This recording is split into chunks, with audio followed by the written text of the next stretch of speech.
our parents. You see? Drug addictions or addictions in general. So just negative habits, negative patterns that have not been resolved, and because they haven't been resolved, they still continue to manifest. You see? We need to work on those. And I don't want to take up too much more time, but maybe I'll save some of those specific workings for like later on. But I want to put that out there so that we know about it, and it helps explain some of the patterns we see in our parents and ourselves, and possibly in our children, why these things continue to manifest the way that they do, because they have not been resolved, because we have not done the work, or someone has not done the work to resolve these issues on an ancestral level.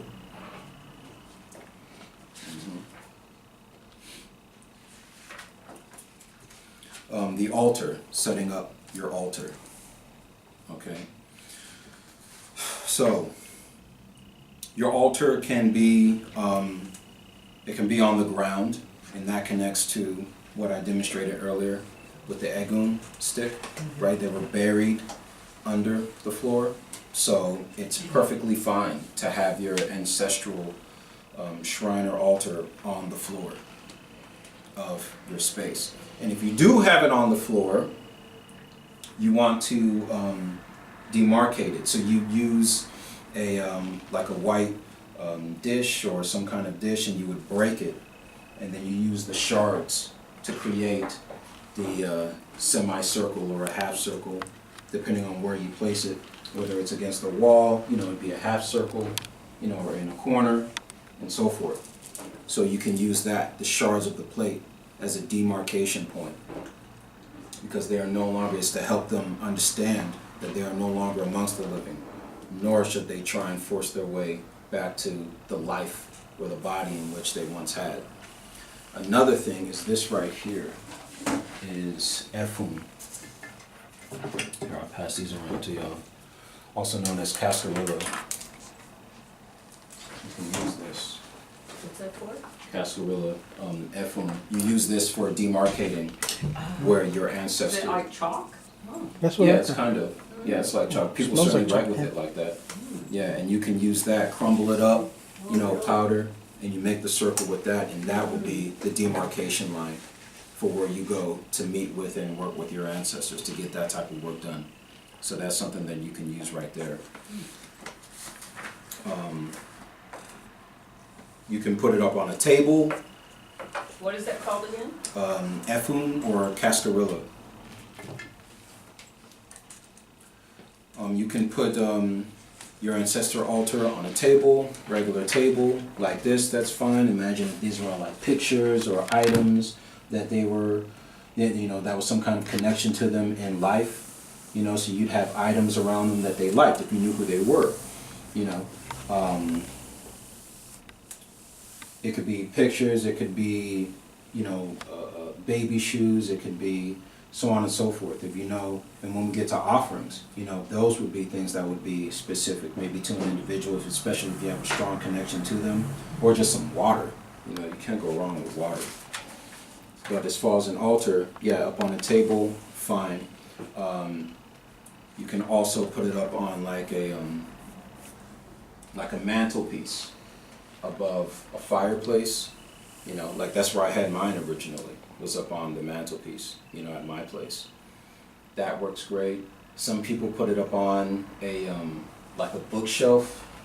They'll put their stuff up here, their ancestor altar. Even if they don't call it an ancestor altar, that's where people will put some of these things.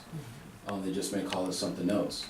But on top of a bookcase, some will do that. Now, as a word of caution, in feng shui, which I don't know if any of you are familiar with, but feng shui, spiritual geography, you don't want to put your ancestor altar above head height.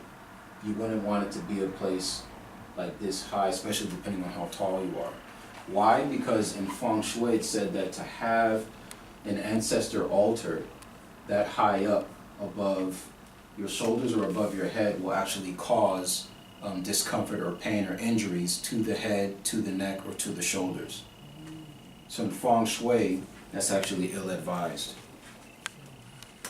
Also, in feng shui, the direction or the quadrant for Heaven's Gate, what's called Heaven's Gate, is the northwest quadrant. Qian, Romanized Qian. That's the Heaven's Gate quadrant, northwest, which is related to the element metal. So for those who are working by a static grid of the 9 palaces, that would be an area where you could put your ancestor altar, because that is actually designated as a space where you receive or that influences assistance from helpful people, from more powerful people in your life. Having said that, it's also ruled by the metal element, and fire melts metal. So you wouldn't want to keep any working there where there's a fire, especially a strong fire or red, the color red, for too long, nothing longer than 5 hours. Because once you pass 5 hours, that's when the energy really starts kicking in. And if there's too much flames happening, that can cause a negative reaction with the metal element that's prevalent there. But as far as a quadrant that's designated to that, that would be the northwest in general. And then other people have, a wall where they just put a bunch of pictures and such. So I'm saying all this because you have options how you can do this, from the floor all the way up to the wall, how you want to put it together. And it should be however you feel like. There's no set pattern. There is no set, there's no book on how you have to do it. It should be however you feel like, however you're inclined, whatever your intuition tells you. Put it together that way. Make it unique. And also the altar should generally be kept away from the bedroom.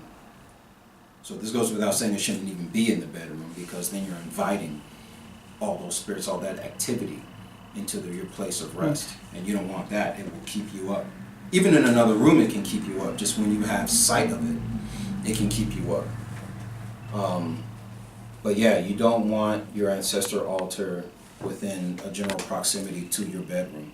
It's better to have it in the living room, or some people may have it in the foyer, or like in the hallway across from where you put your shoes when entering the home. Especially if you feel like you need more protection, if you feel like you're under some type of assault, then go, then put it by the front door. If you feel like you want your ancestors there guarding you at the entrance to your home, go ahead and set it up at the front door.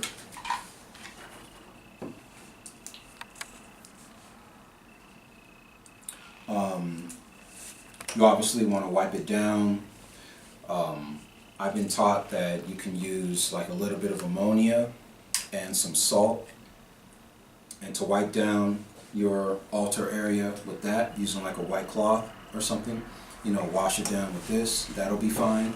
That'll be very good.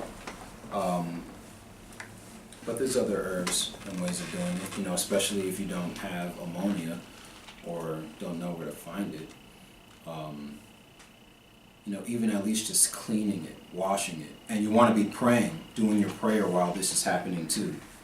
You're praying to whomever your Lord is. You're praying for and to the ancestors who you're calling down into that space as you're wiping it down, as you're cleaning it. Again, if you don't have the ammonia, maybe using at least like dragon's blood, or smudging it with sage. Well, smudge being more of like a combination of like sage and like cedar, fuchsia. And, fumigating it with herbs known for their purification properties. You see, at least. So wiping it down while you're praying, or at least smudging the space, preparing it for those that you are going to be seating there, i.e. your ancestors.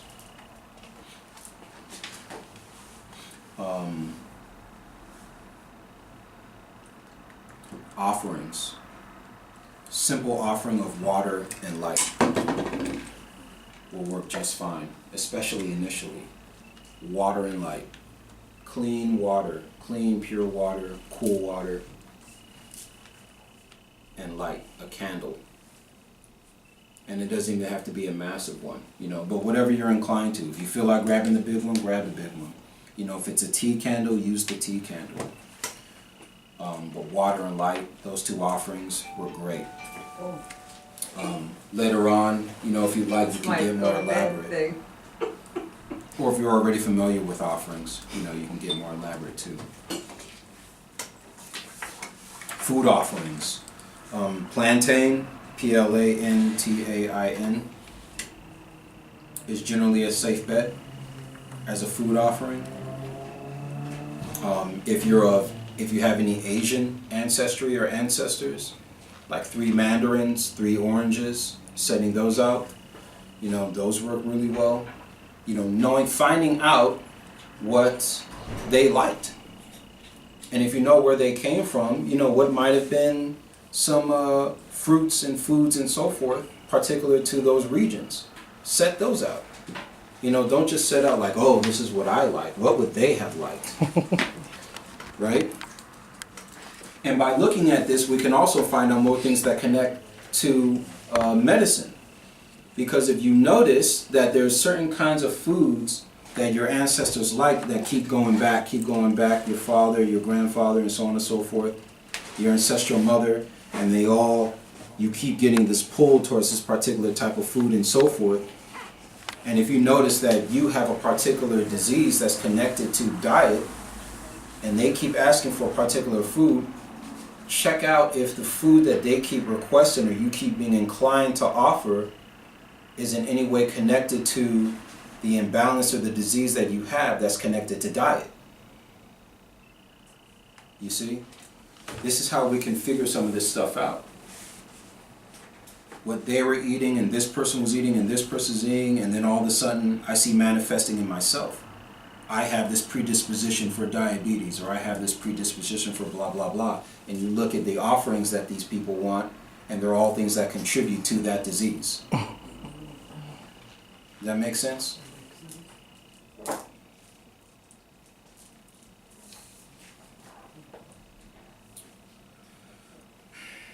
Liquids, water, I already mentioned that. Alcohol. You know, some have their own preferences when it comes to alcohol. It could be whiskey, it could be tequila, it could be wine, red wine, sake. But also don't think like they all got to get alcohol, you know, or whiskey. What if they didn't drink alcohol? What if they were an alcoholic? You're gonna say, right? Yeah.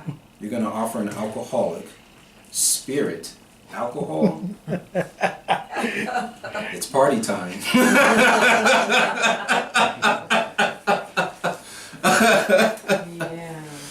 Right?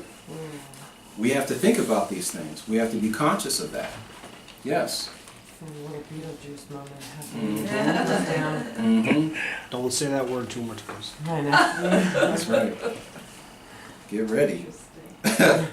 And coffee, that's another one, another offering. It's very popular in Cuba. Mm. That coffee offerings. Yeah, right on. So coffee's another one. Tea, you know, that's another liquid offering that can be made.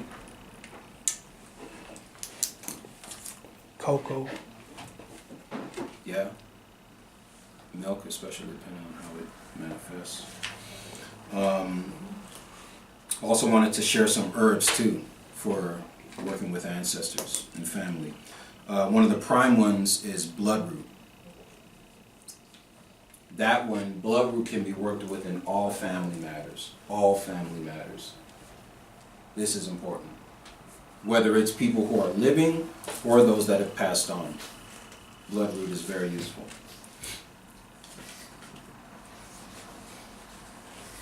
Solomon's seal for wisdom and inheriting wisdom, passing on wisdom and knowledge. It can be used for wisdom and knowledge in general, you know, but when we're talking about the ancestors, you can kind of tune it another way. Motherwort is another plant, specifically when it concerns children or a mother, again, for the living or the dead.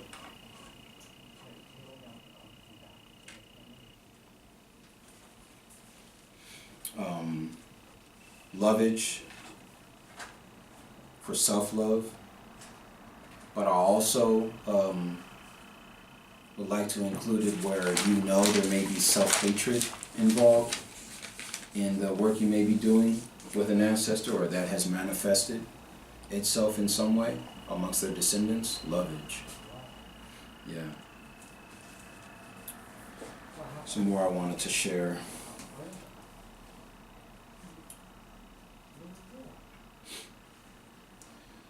Penny Royal for keeping peace in the home and stopping family arguments.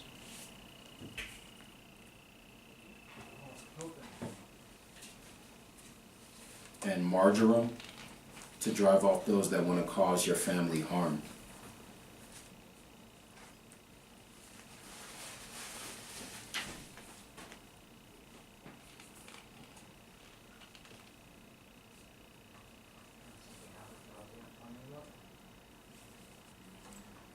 One other trick when it comes to flowers is flowers at a grave. Flowers that you give at a grave at one of your ancestors and such, someone that's passed.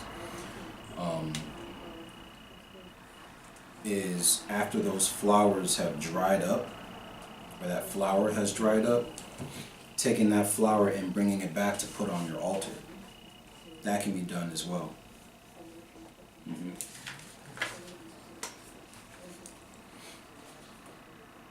And also disposal of these offerings. If it's a tea candle, dump it. Even if it's, one of the glass candles, like these over here. When you're finished with it, something like this. If there's nothing left in there, you can still, dump it if you'd like, because there's nothing left in there, it's all gone. Or you can do something more creative with it, turn this into a flower vase, especially depending on whatever the petition was or the working was. If it was something positive or something joyful that you want into your life. Once it's empty, boil some hot water